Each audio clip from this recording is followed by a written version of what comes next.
Hello game fans and welcome to another interview at Game Anglia. Today I am with personally my favourite game tester at Ubisoft and possibly the best game tester at Ubisoft. This is Cosmin Burescu. Hey, hello. And yeah, I'm here to talk about game testing, the industry, how to get into the industry, and his experience of the industry as well. So to start us off, can you tell us a little bit about how you got into game testing and how you got to where you are now? Well, I was just looking for a job after my first year of the university. So I first applied to EA, but they didn't take me. They're lost. Yeah. And then after a month or so, I applied to Ubisoft. They accepted me. Like I had an interview on Friday, and on Monday I was already working for them. Yeah. Brilliant. Yeah, and I got there. I met the lead of my future team. He took me by the arm, said, "This is your desk. Start working," with no training, no nothing. Yeah. Just Controller in the hand. yeah, There and you go. start breaking the game. Yeah. And so that's it. So you have to break the game in order to. Yeah, that's the basic idea of game testing. You have to understand the game, to understand its mechanics, its design, and trying to find like bugs and issues in that mechanic or design. Okay. And so, what kind of tools do game testers use? Well, there are not too many tools. I mean, you do use, most of the time you stay in the game, and you have certain debugs or commands that help you along the way, because you are gonna find issues that don't allow you to progress in the game. So then you have to use some commands just to pass that mission or that map and stuff like that. So pretty, not too many tools, and others like Excel, Outlook, and different programs to like talk to other people. Okay, so you you check the game. If you find a bug, it goes into an Excel document, and then eventually, once you found a number of bugs, and that then goes over to the game. Yeah. Well, there are different types of reports. You find the issues, you submit them in a database. So there's gonna be a lot of issues. Like in a AAA game, it goes somewhere around like 500,000 issues by the end of the development time of the game. So you cannot just use Excel for that. But yeah, there are different reports.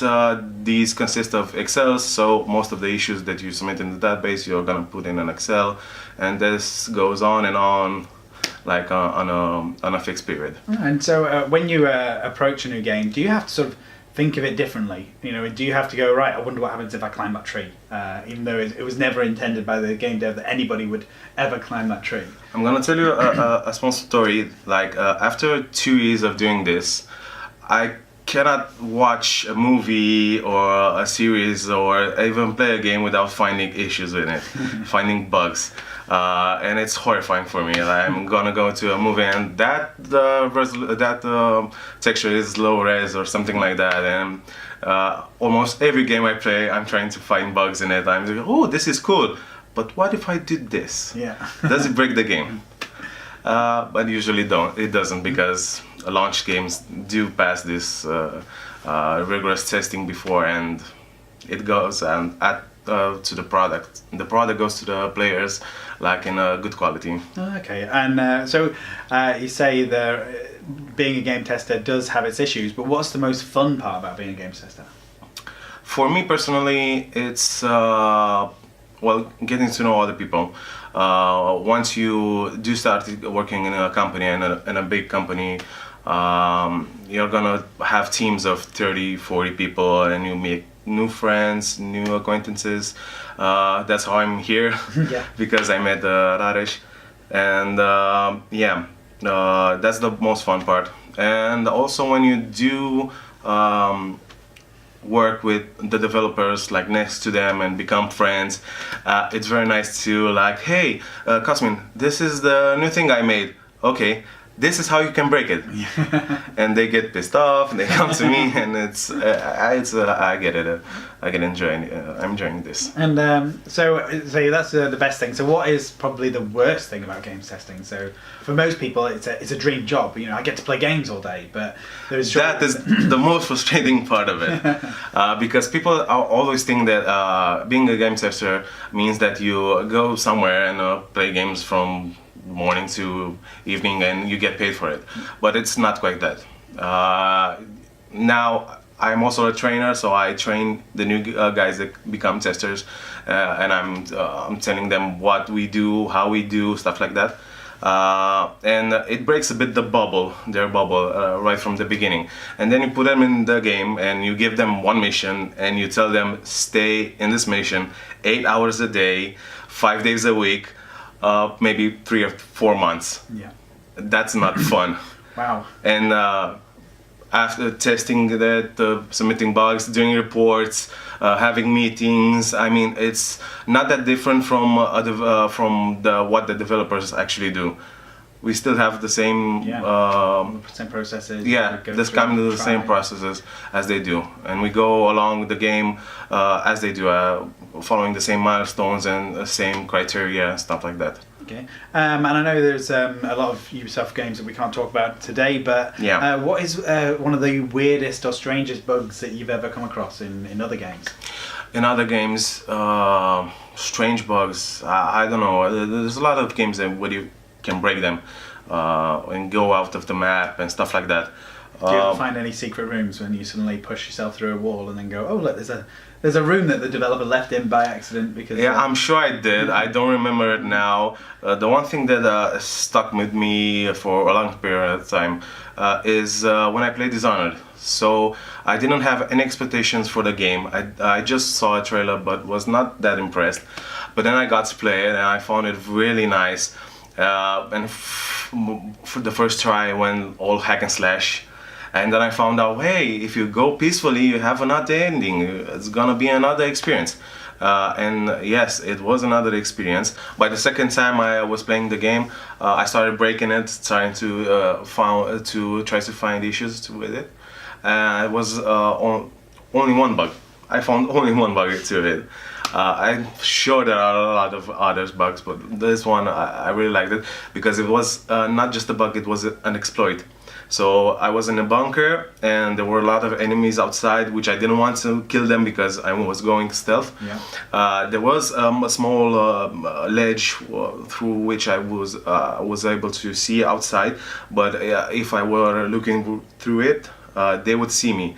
So by going in a corner and just moving the camera at the right angle, I was able to see outside and see them, but they weren't able to see me. So then I could avoid them and progress in the game. Yeah. Yeah. You mentioned earlier that you're on the same mission on a single game for many months at a time. Yeah. So how many games have you tested, and so which ones were the most difficult?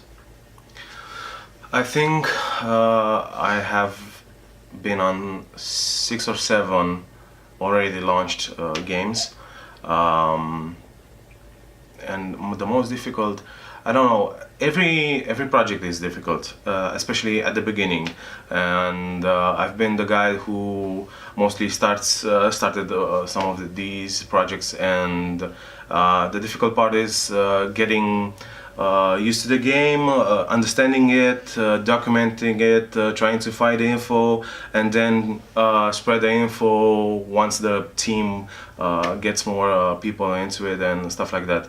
So just doing the prep work for the rest of the team when they join the testing. Okay. Of the game. So a lot of people like the idea of becoming a game tester. What skills do you think people should bring to the table? So if they're going to an interview about game testing, what would you, as the trainer being sat in the interview, what would you be looking for in a recruit to take on board? First of all, enthusiasm. That's the first thing. Then of course you're gonna need a good set of skills like writing and speaking English, because like the industry revolves around this language. As you can see, English is not my first language. So, and then that's about it, because after that we can build on it. If you really want to do this and you know English, we're gonna teach you how to test, maybe give you pointers out how to do it, and of course, if you have played a few games in before, you're gonna that skill is gonna be a plus. But mainly, you just have to come and just want to do it, and the rest we're gonna teach you. Oh, okay. And so these people they've come into the game testing department, as it were. Yeah. So if, unlike you, where you wanted to go into training and management of game testing, where else can a career in game testing lead? Well, I think if you want to become a developer of a game, or to work in a development department of a big company, you should start at this point, at the tester point, because you learn the game, you learn how it's made, and how to break it, and then I think it's a good starting point, so that once you do become a developer, you know how to make it so to avoid issues like that you found before. And I know a lot of people that became a developer after being a tester for a few years, or a project manager, stuff like that. Okay. So it's a good starting point for anybody who wants to join this industry. Okay, and thank you very much. And so, with everything in mind, what's next for you? What's happening in the future for Cosmin then? I don't really know. For now, I'm just trying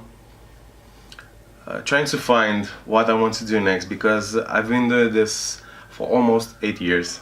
And I did bring to the table new challenges for me, and I've kept it alive.